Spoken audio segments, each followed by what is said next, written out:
Hai pemimpin-pemimpin bangsa, kau jangan berjoget di atas kuburan para pahlawanmu. Kau menikmati segala-galanya, fasilitas kau dapati, gajimu tinggi. Ada yang gajinya 60 juta lebih, ada yang gajinya 150 juta per bulan seorang pejabat.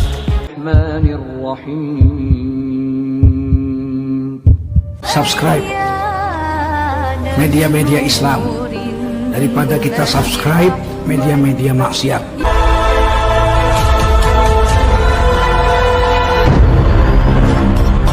Negara Kesatuan Republik Indonesia terwujud ini bukan hadiah dari Belanda. Negara Republik Indonesia terwujud bukan hadiah dari Jepang, tapi negara Kesatuan Republik Indonesia berdiri di atas aliran darah dan cucuran air mata rakyat Indonesia. Berapa juta wanita yang menjadi janda, berapa juta anak yang jadi yatim karena bapaknya gugur di medan perang, baik melawan Belanda, melawan Jepang. Subhanallah, negara yang sangat mulia. Ini karena pengorbanan. Kalau tidak ada pengorbanan, tidak terwujud negara NKRI ini. Alhamdulillah, umat Islam yang terbesar bantuannya terhadap NKRI ini. Ulama yang mendirikan NKRI, nggak usah diragukan umat Islam dan ulama ini, nggak pakai radikal. Kita sudah aman. Itu cuma kerjaan orang yang tidak punya kerjaan. Kita sejak dulu membangun bangsa ini. Kalau bertanya sama saya, siapa yang paling banyak pengorbanannya terhadap NKRI ini? Tolong pemerintah, kalau pemerintah ingin tahu sebesar apa pengorbanan umat Islam terhadap NKRI, persilakan pemerintah adakan sensus kuburan. Tolong pemerintah adakan sensus kuburan, tapi bukan kuburan umum, Haji Rifai. Ya. Kalau kuburan umum nggak usah disensus. Taman Pahlawan itu sensus. Setiap kota kabupaten di Indonesia mesti ada taman pahlawannya. Tolong pemerintah, kalau ingin tahu jasanya umat Islam, Taman Pahlawan Sumeneb sensus, Pamekasan, seluruh taman pahlawan. Tanya, siapa nama, agama apa, siapa nama, agama apa, siapa nama, agama apa, siapa nama, agama apa. Saya yakin pemerintah 99% darahnya umat Islam yang membangun NKRI ini. Supaya mereka tahu, nggak usah dicurigai umat Islam ini. Sejak dulu toleransi, nggak ada umat Islam perang dengan gereja, nggak ada. Di Sumeneb gereja ada, tidak pernah umat Islam mengganggu umat Kristen yang ke gereja, betul apa tidak? Sejak dulu nggak ada itu semuanya. Toleransi sudah berjalan ratusan tahun. Dan terbukti bahwa Islam itu toleransi. Saya yakin, Kiai, kalau seandainya Islam tidak toleransi, saya yakin gereja dari Sabang sampai Merauke 1 minggu rata dengan tanah.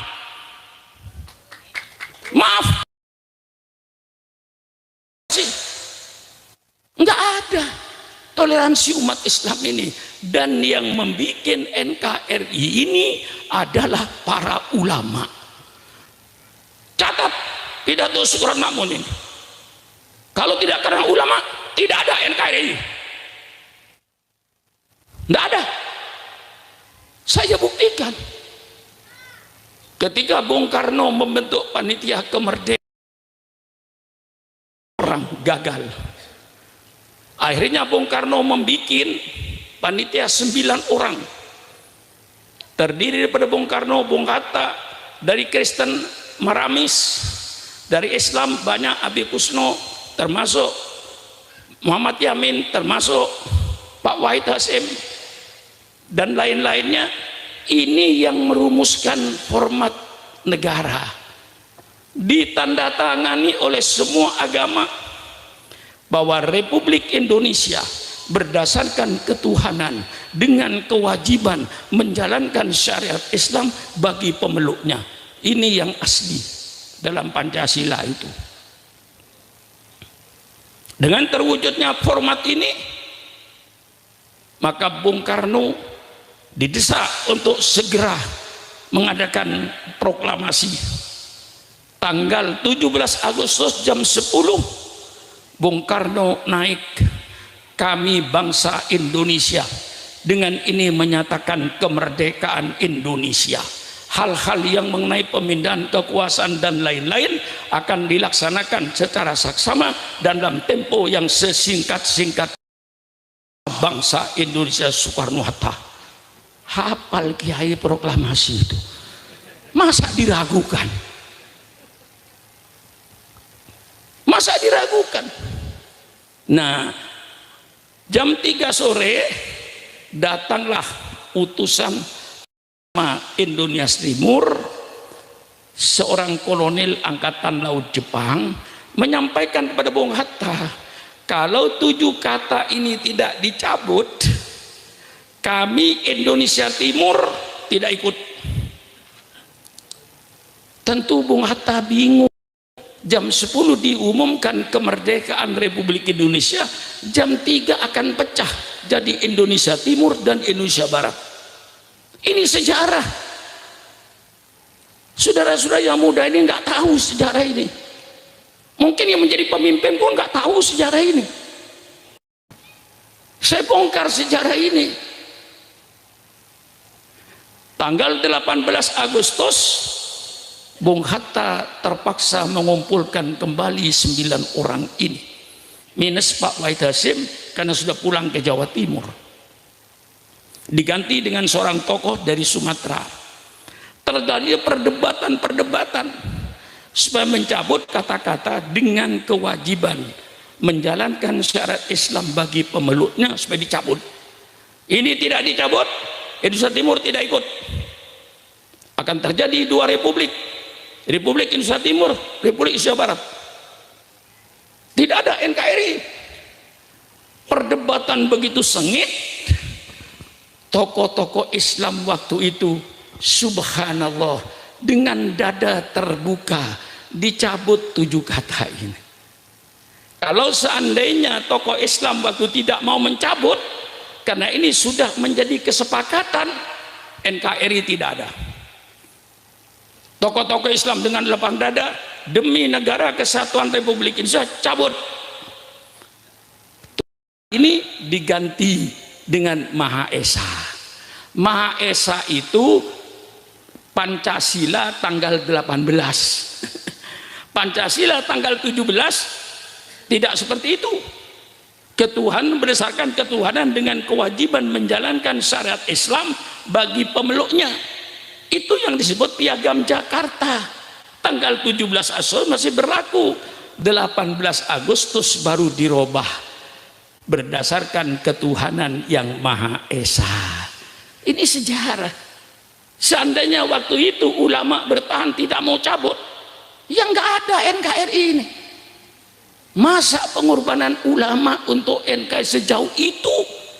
Begitu merdeka kayak sekarang ini, kayaknya umat Islam yang dicurigai radikal. Terus terang aja saya bicara ini. Saya sudah hidup umur 82 tahun. Dengan umat Kristen saya tidak pernah membenci. Tidak pernah saya juru rakyat, cegat itu orang Kristen yang mau ke gereja. Enggak. Hormati mereka yang ke gereja.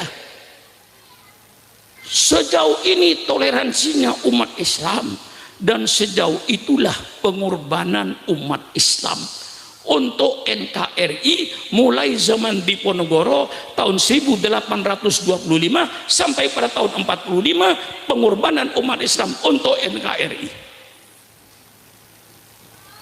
Ya mungkin karena kita ini semua ini termasuk syukuran makmun, termasuk ketua RT, ketua RW, lurah, camat, bupati, gubernur, presiden, menteri, semua ini tidak ada yang berjasa dalam NKRI itu. Ayo ngomong dengan saya. Presiden pun tidak ikut berjasa dalam NKRI. Karena Bapak Presiden lahir tahun 1962.